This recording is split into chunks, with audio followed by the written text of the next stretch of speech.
Hello United ሜኑ አበሻ ቤተሰቦች እንደምን አደራችሁ እንደምን ዋላችሁ ከትላንትናው ጣፋጭ ድል በኋላ ጣፋጭ ይባላል ኦፍ ኮርስ 3 ነጥብ ያገኘንበት ድል ስለሆነ ኦፍ ኮርስ ጣፋጭ እንለዋለን ምንም እንኳን በፐርፎርማንስ ደረጃ ምርጡን ዩናይትድ ያየንበት ባይሆንም ነገር ግን የምታስታውሱ ከሆነ ኤቨርተንን በቴን ሃግ ስር 3-0 በጋናቾ በማርከስ ራሽፎርድ በማርሻል ጎል ስናሸንፍ ራሱ በኤቨርተን ሜዳ ዶሚኔት ተደርገን ነበር በጉድሰን ፓርክና ኤቨርተንን አዌይ መጮት ቀላል አይደለም ይህንን ቡድን በ10 ተጫዋች ኦልድ ትራፎርድ ላይ ገጥመ መሸነፋችንን ተከትሎ 3 points is the most important one from yesterday game በትላንትናው ጨዋታ ላይ የተማርናቸው 5 ነገሮች የሚሉትን እስኪ በዚህ ቪዲዮ አጠር አድርጌ ልንገራችሁ ለኔ በመጀመሪያ ኢኒዮሶች ይችላሉ ብዙዎቻችን በሰመር በበረኛ በኩል ኦናና ወይንም ደግሞ ባይንደርን መተካት አለበት ብለን ያሰብነው ኤክስፒሪየንስ የወርልድ ካፕ አሸናፊው ማርቲኔዝ ነው ነገር ግን we were wrong ማርቲኔዝ በዚህ ሲዝን 3 ወደ ጎል ሊድ ያደረጉ ስህተቶችን ሰርተዋል በሃይ ክሌም እንደ ሰኒ ለማንስ ጥሩ አይደለም እድሜው የሄደ ነው የሜዳ ላይ አንቲኩ ጥሩ አይደለም ላስት ሲዝን በኦልድ ትራፎርድ በቀይ ካርድ የወጣበትን ኢንሲደንት እናስታውሳለን በዚህ ሲዝን በሊቨርፑል ጨዋታ ላይ ስህተት ሰርቶ ጎል ኮንሲድ አድርገዋል በእድሜ የገፋ ነው ይህንን ሁላ ከኛ በተሻለ በማገናዘብ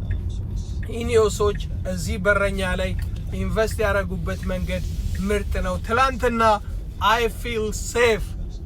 ሁለተኛው ቤንጃሚን ሴስኮ has to start the next game ማይክል ካሪክ የፎልስ ናይን አንቲኮን ወይንም ደግሞ ኤክስፐሪመንቱን ማቆም አለበት በትላንትናው ጨዋታ ላይ ተቀይሮ ከገባ በኋላ ያሳየን ነገር በ90 ደቂቃ ላይ ማየት አለብን ለምንድነው በ3 ተከታታይ ጨዋታዎች ላይ 60 እና 58 ደቂቃ 70 ደቂቃ እሱን ቤንች ያረገን ምናባክነው ይህ ነገር በቀጣዩ ጨዋታ መሻሻል አለበት ከሜዳችን ውጪ ከትላልቅ ከቶፕ 5 ቲሞች ጋር ከአርሰናል ከሲቲ ከሊቨርፑል ጋር ብንጮት በካውንተር አታክ ለመጮት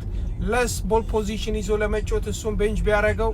አይገርመኝም ነገር ግን ከዌስት ሃም እና ከኤቨርተን ጋር እየተጫወተ እሱን ቤንች አርጎ ማጀመሩ አይ ቲንክ የመጀመሪያዎቹን 45 50 60 70 ደቂቃ ዌስት ማድረግ ነው ሶስተኛ ሃሪ ማጓየር ዲዘርቭ a new contract ሰሞኑን እየሰማን ነው በተለይም የካሰሜሮ መልቀቅ ተከትሎ ሃሪ ማጓየር አዲስ ኮንትራት ሊያገኝ ይችላል እየተባለ ነው ኦፍ ኮርስ አሁን ከሚከፈለው ደሞዝ ያነሰ ተከፍሎት በማንቸስተር ዩናይትድ መቆየት አለበት በተለይም ደግሞ ፕሪሚየር ሊጉ አሁን ሞር የሎንግ ፍሮ የሴት ፒስ የረጃጅም ኳሶች ላይ ያተኮረ ስለሆነ የሱን የአየር ፕሬዘንት በዚህ ሲዝን ብቻ ሳይሆን በቀጣይ ሲዝኖችም እንፈልገዋለን on top of that የሱ ኤክስፒሪየንስ ላሉን ወጣት ተጫዋቾች ለኒዮሮ ለነሄቨን በጣም ጠቃሚ ነው ብያስባለሁ ለኒዮሮን ካነሳን አይቀር አይ ቲንክ እሱም ቢግ ሻት አውት ያስፈልገዋል ትላንትና የማርቲኔዝን አለመኖር ተከትሎ ጨዋታውን ጀምሮ በጣም ምርጥ ተጫውቷል አራት አንስተናል በአምስተኛ we have to play better I think አምስተኛው መማር ያለብን ነገር ትላንትና ኢቭን 2 ደቂቃ የተስተካከሉ ፓሶችን እርስ በርስ መቀባበል አቅቶን ነበረ በጣም ፓሶቻችን ይቆራረጡ ነበረ ኦፍ ኮርስ በዊኑ ብዙዎቻችን ሳስፋይ ልንሆን እንችላለን ነገር ግን በጨዋታ ረገድ የረካንበት አይደለም at the meantime ግን ማይክል ካሪክ ገና 6ኛ ነው 5ኛ ጨዋታው እንደመሆኑ ይሄን ያህል ፕራይም ባርሴሎናን ቲኪታካ እንድንጮት በየጨዋታው ኤክስፔክት ማድረግ የለብንም ያም ቢሆን ግን በተለይም ደግሞ ትልቅ የጠበቅናቸው ተጫዋቾች እና ካሰሜሮ እና ብሩኖ ፈርናንዴዝ ካሳዩን ነገር የተሻለ ነገር በቀጣዩ በክሪስታል ፓላስ ይሆን ጨዋታ ላይ ማሳየት አለብን በመጨረሻ we have to aim better ከቶፕ 3 በተሻለ ከቶፕ 4 እና ከቶፕ 5 በተሻለ በዚህ ሲዝን አቺቭ ልናረግበት የምንችለው አጋጣሚ ሊኖር ይችላል በተለይም ደግሞ የቪላ የሪሰንት ፐርፎርማንሳቸውና ሪዛልታቸው ጥሩ ስላልሆነ በቀጣዩ ኤማችን ቶፕ 4 ሳይሆን ቶፕ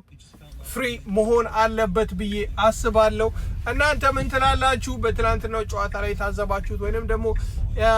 የተማራችሁት ነገር ምንድነው ኮሜንት ላይ አሳውቁኝ come on United peace